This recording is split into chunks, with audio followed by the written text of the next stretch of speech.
Boa noite, pessoal. Eu espero que vocês todos estejam bem. Meu nome é Walter, eu sou médico, eu trabalho na atenção básica, numa unidade básica de saúde, né, na atenção primária em saúde, que é o Centro de Saúde Escola de Botucatu, e eu também sou docente do Departamento de Saúde Pública, tá? Eu trabalho na área, principalmente de epidemiologia.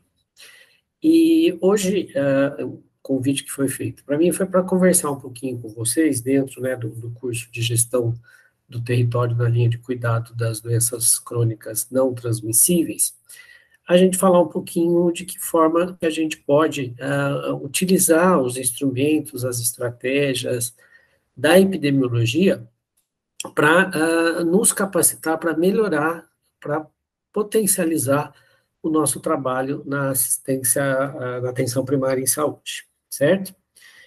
Então, na verdade, o tema da nossa conversa com vocês é sobre o planejamento do cuidado em saúde e que medida que a epidemiologia e a vigilância, elas podem instrumentalizar a gente nesse sentido, né? No sentido do planejar o cuidado em saúde. A gente tem um costume, no exercício do nosso dia a dia, né, do nosso trabalho, de lidar com situações de apagar incêndios, né, de urgência, emergência, de atender a demanda, e poucas vezes a gente para ver em que medida a gente pode antecipar de que essas intercorrências, essas urgências não venham a acontecer e que a gente possa planejar melhor o cuidado em saúde, tanto para a gente poder trabalhar de uma forma mais tranquila, tanto para os resultados né, em relação aos nossos, a nossa população adstrita, que seja melhor no sentido de trazer mais benefícios e de atender as demandas dessa população. Então, a gente vai conversar um pouquinho hoje que instrumentos que a epidemiologia pode oferecer para a gente nesse sentido, para facilitar a nossa atuação. Eu vou começar trazendo um tema que está muito próximo de vocês, da gente todo, né? Inclusive na minha unidade também a gente trabalha com os indicadores do Previne Brasil e que ultimamente mereceu um destaque na mídia, justamente porque foi assustador para a maioria dos municípios a questão do não alcance das metas que foram definidas pelo Previne Brasil. O Previne Brasil, então eu vou falar um pouquinho a partir desse tema, porque é um tema que está muito atual, que é muito contextualizado aí no nosso dia a dia. Vocês sabem, né, que o Previne Brasil trabalha com o alcance de meta de alguns indicadores, né, alguns deles estão relacionados com a questão do acompanhamento de pré-natal das gestantes, certo? Então, 3 indicadores que são específicos relacionados às gestantes. Tem um indicador que é relacionado à questão do rastreamento, né, da coleta de citopatológico do Papa Nicolau na atenção primária em saúde. Tem um indicador que é relacionado à saúde da criança, que é em relação à vacina, certo? E 2 indicadores dos 7 que são propostos são indicadores relacionados às doenças crônicas não transmissíveis. E, obviamente, eles são relacionados com as 2 condições que são mais prevalentes aí na nossa população, que é a hipertensão e o diabetes. Então, um dos indicadores são as pessoas com hipertensão que têm consulta e têm a pressão arterial aferida, e o do diabetes são pacientes que têm consulta e que têm solicitado hemoglobina glicada. Tudo bem que tem uma série de problemas aí na questão do Previne Brasil, desde a questão de coleta da informação, de registro da informação, de que muitas vezes os pacientes, a gente pede, por exemplo, a hemoglobina glicada, eles não retornam para coletar. Então, mesmo que a gente tenha vários fatores interferindo, a gente ficou muito preocupado, e a gente, que eu digo, é a gente enquanto na linha de frente, né, enquanto profissional de saúde, e os próprios gestores a nível municipal, estadual e federal ficaram muito preocupados com o baixo alcance das metas desses indicadores também, né, de aferir pressão arterial de hipertenso e de solicitar e avaliar a hemoglobina glicada do diabético. Mas também a gente percebe que muito do problema da questão dessas metas é o próprio desconhecimento que muitas vezes a gente tem de quem é a nossa população de hipertensos e a nossa população de diabéticos. a gente acaba fazendo um atendimento desses pacientes, muitas vezes sem ter exatamente quem são e qual é o número de pessoas que têm essas duas ou uma dessas condições crônicas, tá?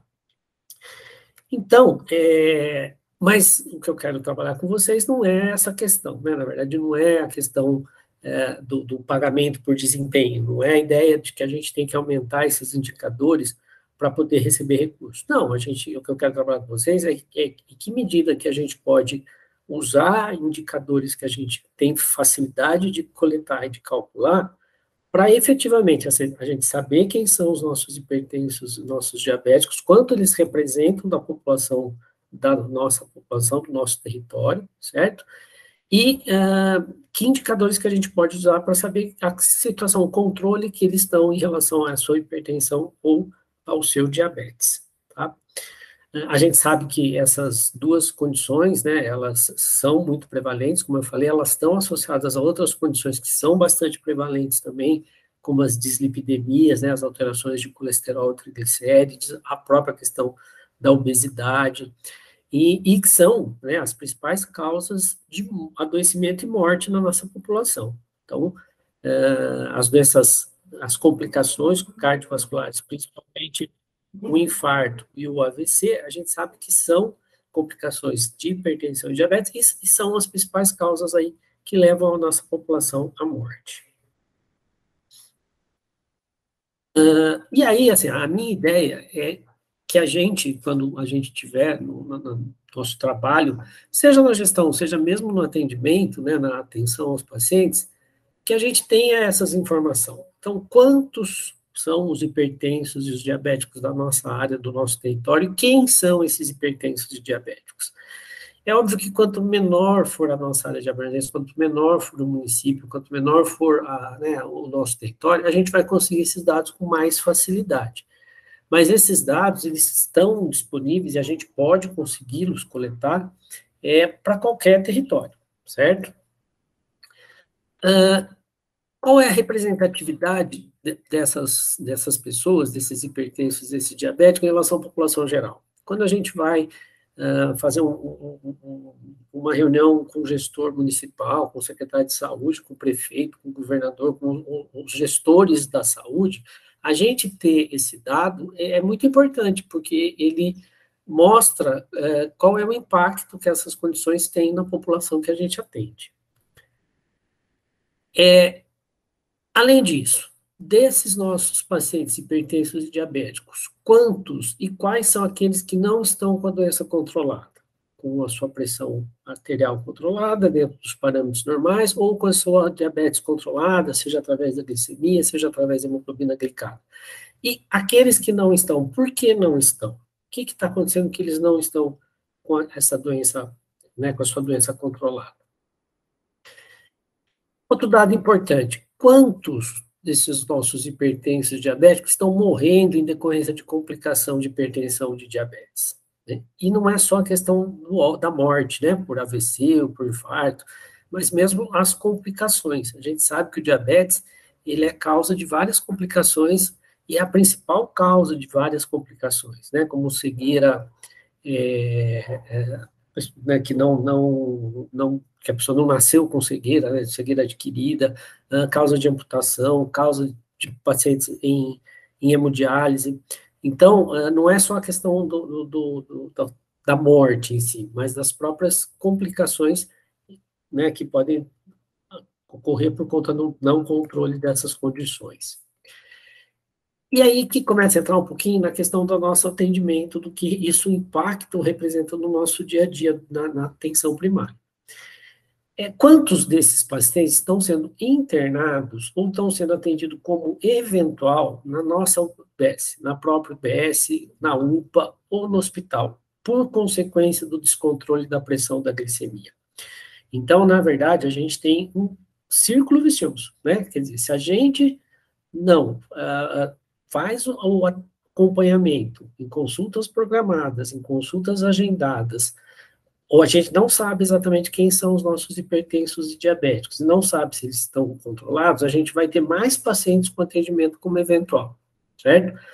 Então, a ideia é a gente quebrar esse ciclo vicioso em algum momento. Então, se a gente sabe quem são nossos hipertensos, se a gente tem exatamente o cadastro desses nossos hipertensos, e se a gente está investindo na questão do controle, né, desses hipertensos e desses diabéticos, a gente vai ter não só uma redução das mortes, de complicação dessas doenças, mas o próprio número de consultas eventuais na unidade, que é né, o grande desafio que a gente tem, né? Como compatibilizar as consultas agendadas e as consultas eventuais, tá?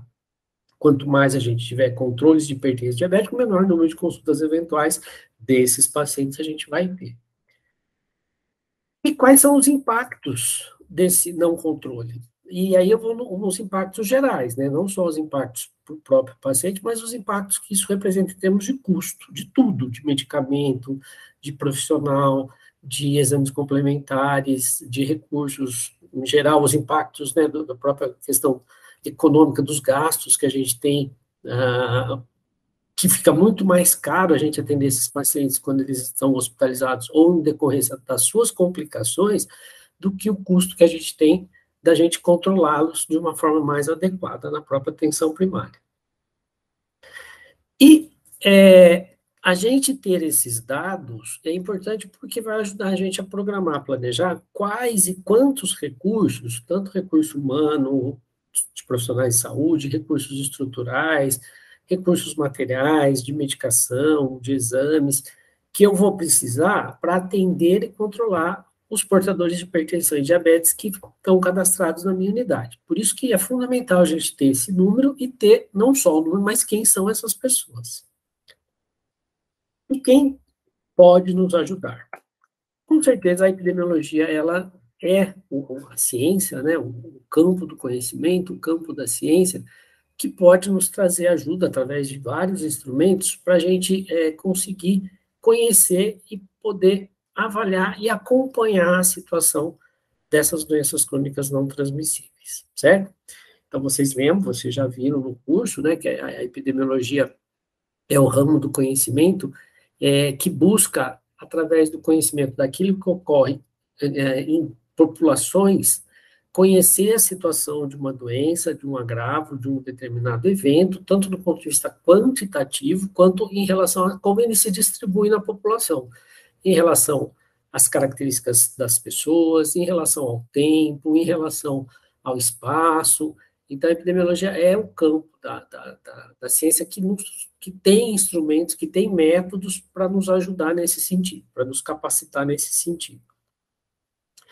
E dentro da epidemiologia, o que a gente vai trabalhar com vocês, o que a gente vai conversar hoje, é justamente os indicadores de morbimortalidade. O que a gente pode construir enquanto indicadores, o que a gente pode calcular e ter como informação que nos ajude a enfrentar esse desafio de conhecer, saber quem são nossos hipertensos e diabéticos e como fazer para a gente ver quem está controlado e quem não está.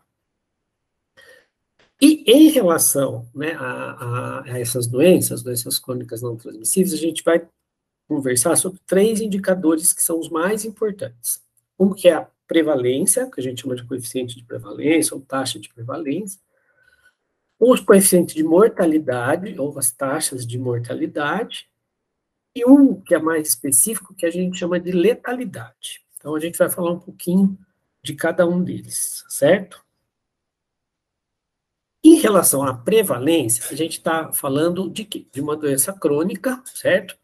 Que a gente conhece a partir do momento que a gente faz o diagnóstico, mas não exatamente a partir do momento em que ela começou a ocorrer. Então, a gente não sabe exatamente o hipertenso a partir de quando ele se tornou hipertenso, né? Porque são doenças silenciosas. A gente não sabe um paciente diabético a partir do exato momento em que ele se tornou um paciente com diabetes. A gente sabe, sim, a partir do momento que a gente faz o diagnóstico. Então, para essas doenças crônicas não transmissíveis, a gente usa esse conceito de prevalência como indicador de morbidade, ou seja, de quantas pessoas com aquela doença, com aquele evento, com aquele agravo eu tenho na minha população naquele momento. E como que eu calculo, né, o coeficiente, a taxa de prevalência? É o número de casos existentes de uma dada doença sobre a população exposta. A gente sabe que a hipertensão e diabetes, toda a população está exposta.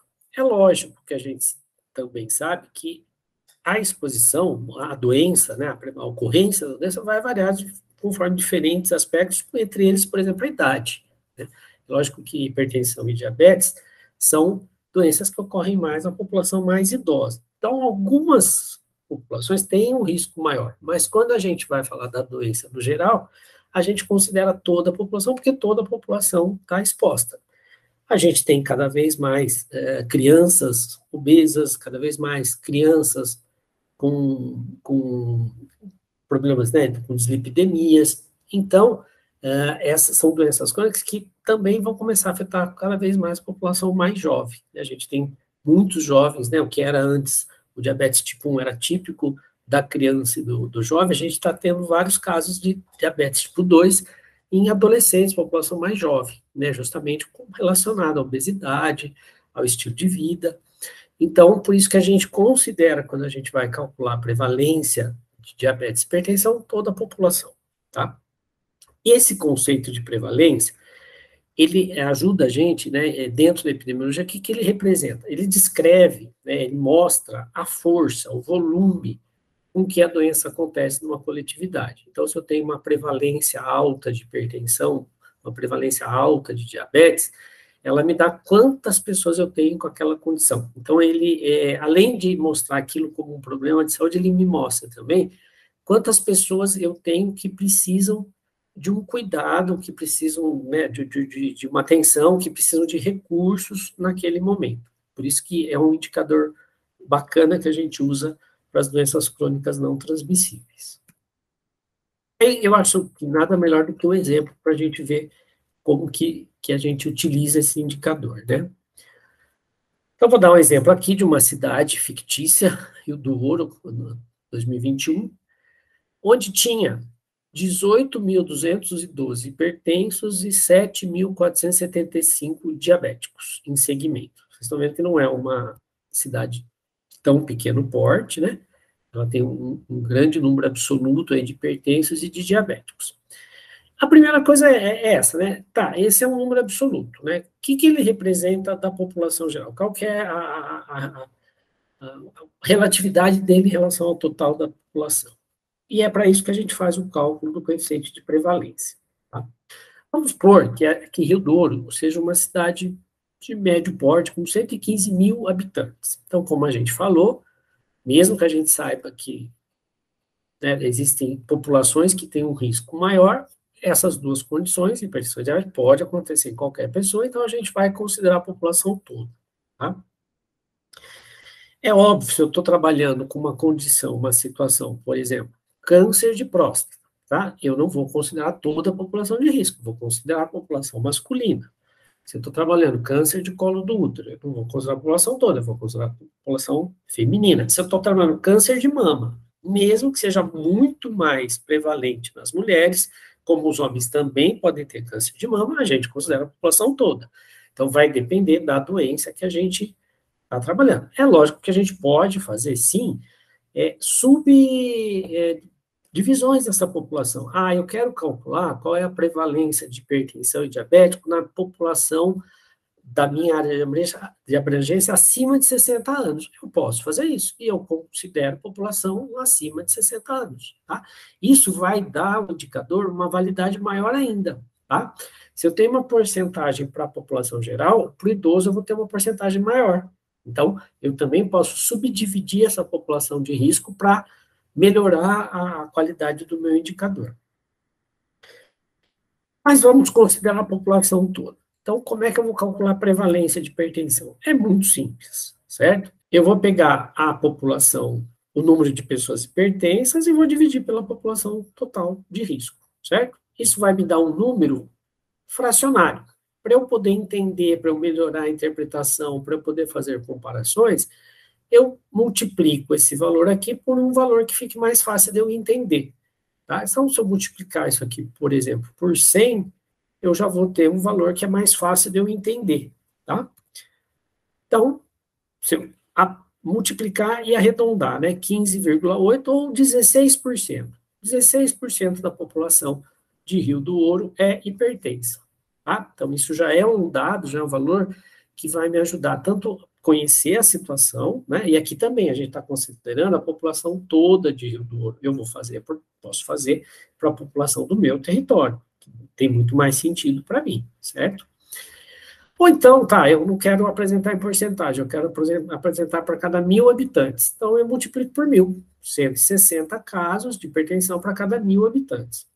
Em geral, quando a gente tem, né, essas condições mais prevalentes, a gente usa em porcentagem. Então, a gente sabe que 16% da população de Rio do Ouro é hipertensa. Está um pouco abaixo da média nacional, né, o Brasil, a gente estima que seja em torno de 25% da população hipertensa, né, para o Brasil como um todo.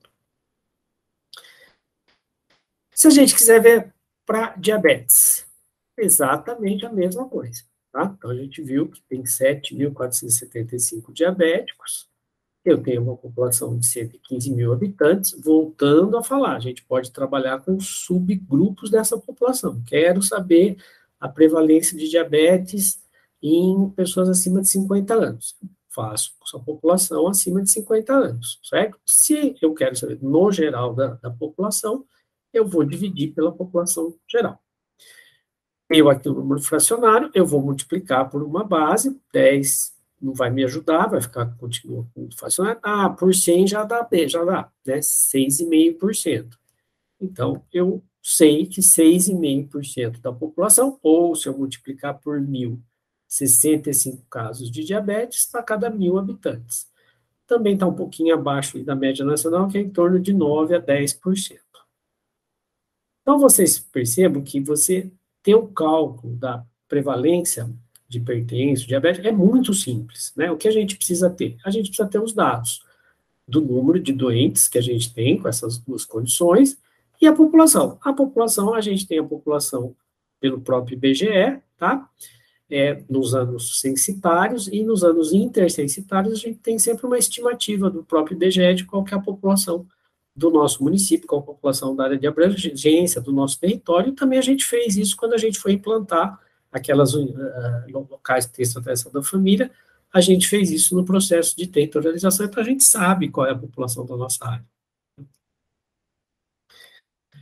Então, como eu falei, a prevalência ela vai ser útil para caracterizar a situação das doenças crônicas. A gente usou aqui o exemplo da hipertensão, do diabetes, mas serve para outras condições crônicas, para obesidade, para dislipidemia, para doenças infecciosas crônicas também. Então, é um indicador muito útil, né? Muito versátil nesse sentido. E ele tanto vai ajudar a gente a fornecer instrumentos para ações de controle, quer dizer, eu quero reduzir o número de hipertensos, eu quero reduzir o número de diabéticos, e aí eu vou ter que ter ações em cima dos fatores de risco para hipertensão, por diabetes, ações contra o sedentarismo, ações contra a obesidade, eu vou ter que também fazer todo o trabalho de ter um diagnóstico precoce, né, de saber quem são essas pessoas. Então, ele ajuda nesse sentido de instrumentalizar para a gente definir ações de controle. E também fornecer instrumentos para planejar recursos para atender esses portadores, porque esse coeficiente ele me dá uma ideia de volume de pessoas com aquela condição, com aquela doença.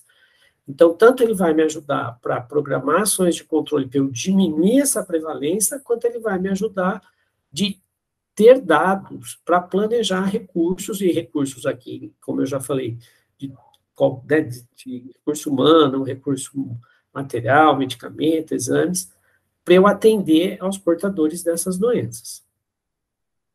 Um outro coeficiente que a gente usa em epidemiologia é o de mortalidade, porque lá a gente viu prevalência é morbidade, o número de pessoas que estão doentes, tá? Como diabetes e hipertensão são condições crônicas que são as principais que levam às mortes por doenças cardiovasculares, que é a principal causa de morte na população brasileira, então, a gente entender um pouquinho o coeficiente de mortalidade é importante. E também é um coeficiente que não é complicado da gente calcular e que a gente tem os instrumentos para isso, através de vários sistemas, né? Inclusive, hoje a gente tem, pela própria internet, a gente tem acesso, através dos cartórios, do cartório civil, ao número de óbitos pelas diferentes patologias na nossa área de abrangência. Então, você tem disponível esse dado, inclusive na internet, né? Então, por exemplo, em Rio do Ouro, a gente teve, em 2021, 27 óbitos por uma das principais complicações do diabetes e hipertensão, que foi AVC, né, o derrame, acidente vascular cerebral. A gente teve, né, vocês lembram, né, que a população desse ano em Rio do Ouro era de 115 mil pessoas. Total de óbitos nesse ano em Rio do Ouro foi 722. Então, 722 pessoas morreram de diferentes causas, entre elas, né, 27 por AVC, nessa cidade, né, em Rio do Ouro, em 2021. Só com esses dados, a gente já consegue calcular dois coeficientes, tá? Um deles é o que a gente chama de coeficiente de mortalidade específico. Específico por quê? Porque ele vai trabalhar com uma doença só, é o AVC, é uma condição só de morte, o AVC. Então, como que eu calculo isso? O número de óbitos por AVC dividido pela população que tinha um risco de morrer de AVC, certo? Então, 27 óbitos por AVC, dividido por 115 mil pessoas, vai dar um número aqui bem quebrado. Nesse caso, não adianta multiplicar por 100, não adianta multiplicar por 1.000, multiplico por 100 mil, que aí fica com um dado mais fácil, um valor mais fácil de eu entender. Então, eu tive 23,5 óbitos por AVC para cada 100 mil habitantes em Rio do Ouro em 2021. Todos esses coeficientes, sempre eles têm que se referir a um local e a um período de tempo. Se é no meu bairro, se é na minha área, então é na minha área em determinado tempo, tá? Então, aqui a gente já tem um coeficiente de mortalidade, que já vai mostrar para mim um pouquinho, né, o quanto desse AVC ele está sendo causador de morte na população. Um outro que eu posso calcular também, que é assim, de todo mundo que morreu em Rio do Ouro nesse ano, qual foi a participação, qual foi o impacto dos óbitos por AVC, tá?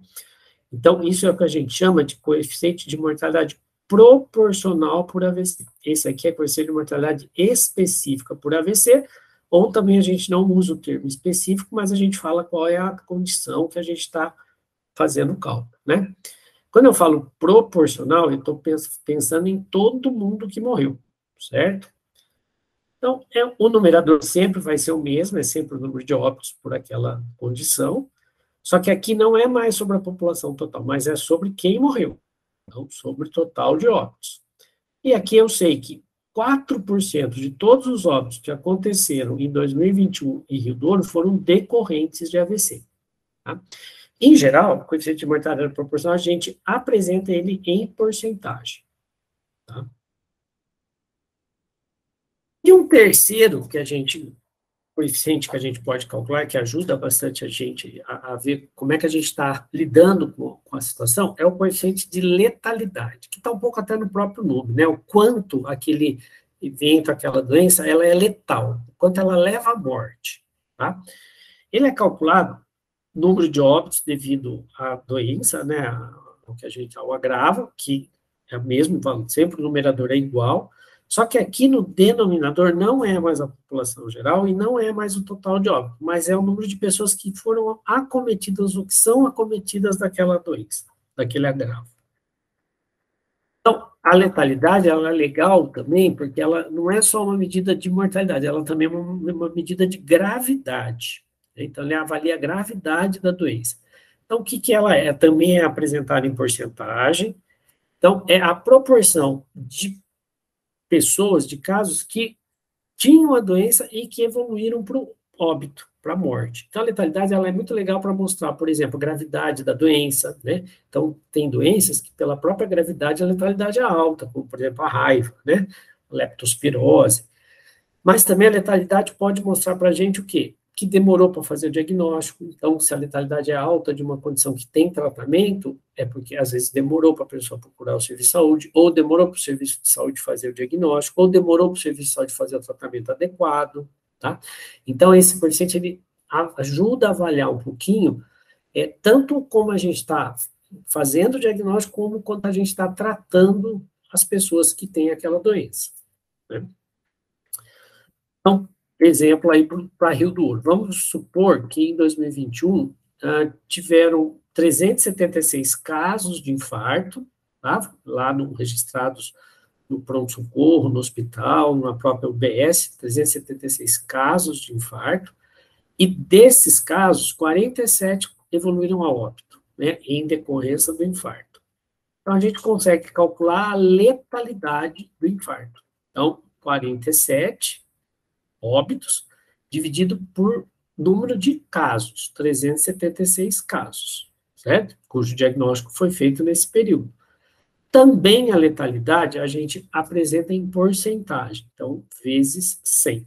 Se a gente fizer esse cálculo, a gente vai ver que das pessoas que tiveram um infarto nesse ano em Rio do Ouro, quase 13% foram a óbito, tá? Que é um número alto. Então, e por isso que eu falo que, na verdade, o coeficiente de letalidade ele é bacana para a gente ver se demorou para chegar no serviço de saúde, se o serviço de saúde demorou para pensar ou para fazer diagnóstico, se o serviço de saúde demorou para fazer o tratamento adequado, tá? Então, ele é um indicador bem bacana aí para a gente. Então, é isso que eu falei, ele é um indicador de diagnóstico precoce e de condução, tratamento adequado ou não da condição, né, que a pessoa teve. Então, o Rio do Ouro, né, uma população de 115 mil habitantes, total de óbitos 722, casos de infarto 376 e óbitos por infarto 47. Então, a gente tem, só recapitulando, né, mortalidade por causa, número de óbitos pela população total, a gente aqui multiplicou por 10 mil, 4 casos por 10 mil. A mortalidade proporcional, número de óbitos pelo total de óbitos em porcentagem, 6,5% dos óbitos foram decorrentes de infarto. A letalidade do infarto, foram 47 óbitos por 376 pessoas que tiveram infarto, ou seja, 12,5%. Então, aqui a gente resume em relação aos infartos, né? Vocês estão vendo vários indicadores que mostram para a gente como é que está a situação do infarto do miocárdio, tá? As fontes de informação. A gente tem várias, né? A gente tem o próprio Hiperdia, que agora, né, tá muito mais sendo considerado, mas era uma fonte importante, onde várias unidades ainda continuam trabalhando usando o Hiperdia, então ele é uma fonte importante para a gente saber o número de hipertensos e diabéticos da nossa área de abrangência. O próprio SUS, né, disponibiliza dados em relação a essas condições. Dados da população, como eu falei para vocês, a gente consegue através do censo, né, das estimativas do IBGE. O próprio DataSUS, a gente tem, né, se a gente coloca lá no site do DataSUS, quero o coeficiente de mortalidade de tal período a tal período por doença cardiovascular, ele dá para a gente, ele fornece essa informação para a gente também. Às vezes o que acontece é que a informação do DataSUS não é tão atualizada. Tem os atestados de óbitos, como eu falei para vocês, né? Só se a gente tiver só os atestados de óbito, a gente já consegue fazer todos os cálculos de mortalidade proporcional, porque é o número de óbitos pela doença sobre o total de óbitos. Então, eu tendo os atestados, com esse simples instrumento, eu já consigo fazer o cálculo da mortalidade proporcional. E aí eu posso fazer conformidade também. Pessoas que foram a óbito por infarto, 50 anos e mais. Eu vou dividir pelo número de atestados de óbito de pessoas de 50 anos e mais, né? Então, eu posso fazer por subgrupos também, né? E as próprias fichas de atendimento, né? Então, são fontes importantes aí do nosso dia a dia para a gente saber quem são esses hipertensos, esses diabéticos que a gente tem, quais são aqueles que evoluíram por óbito em decorrência de complicação dessas condições. Vocês conhecem, né, os principais sistemas de informação em saúde que a gente tem, né, e a gente tem vários, né. Então, a gente tem o SIM, que é o Sistema de Informação de Óbito, que é basicamente, né, com base na declaração de óbito. A gente tem o SINASC, que é o número de nascidos vivos, que a gente vai usar para outros indicadores, como coeficiente de mortalidade infantil, coeficiente de mortalidade materna, né. Porque aí o denominador desses coeficientes é número de nascidos vivos, que é aquilo que tem mais próximo do número de população menor de 1 ano. O SINAM, que é quando, se a gente quiser calcular algum indicador relacionado com as condições dos agravos de notificação compulsória, tá? A gente tem o SH, que é o Sistema de Informação Hospitalar, lembrando que, né, muitos casos de infarto, de AVC, os pacientes vão para a internação, muitos não passam pela UBS, vão direto para a UPA, vão direto para a internação. O CIA, que é o Sistema de Informação Ambulatorial, o Siscolo, específico, o Siscolo e o Sismama, né, que são específicos para neoplasia de colo de útero e de mama, o CIAB, que é um que a gente usa bastante, que é da atenção básica, né, então, a gente tem indicadores que, se adequadamente alimentados, e essa questão da alimentação dos dados é uma coisa importante para a gente, né, porque quanto melhor for o banco de dados, melhor vai ser o resultado, né, a validade dos coeficientes que a gente calcula, né. E qual que é a importância, então, da gente conhecer a situação? Porque a partir de conhecer a situação dessas doenças crônicas, né, não transmissíveis, na nossa área de abrangência, no nosso território, isso vai tanto ajudar a gente a planejar as ações, tanto de combate quanto de atenção a esses casos, e esses indicadores também vão ajudar a gente aqui, a gente a avaliar se as nossas ações, elas estão dando resultado ou não, certo? Se eu faço lá um cálculo e eu vejo que 30% da população da minha área de abrangência tem diabetes e hipertensão, eu desenvolvo todo um trabalho de atenção primária, de prevenção, de promoção em saúde, certo? E eu vou refazer esse cálculo daqui, após ter feito essas ações, eu chego lá à conclusão que agora a minha população de diabéticos e hipertensos é de 20%. Poxa, isso mostra que as minhas ações de prevenção deram certo. Ou, se hoje eu tenho na minha unidade 40% de pacientes com diabetes não controlado, faço um trabalho de capacitação, de tratamento, de acesso à medicação, de acesso aos meios diagnósticos, e daqui a um tempo vou refazer e vejo que baixou para 20% os diabéticos, a prevalência de diabéticos não controlados. Isso mostra que a minha ação está dando certo. Então, esses indicadores, ou os mesmos de mortalidade, né, ou de letalidade, eles também servem para a gente avaliar se as nossas ações estão sendo efetivas, eficazes e eficientes ou não, certo? Então, gente, era esse o recado que eu queria passar para vocês. Então, era esse o recado que eu tinha para dar para vocês, essas informações.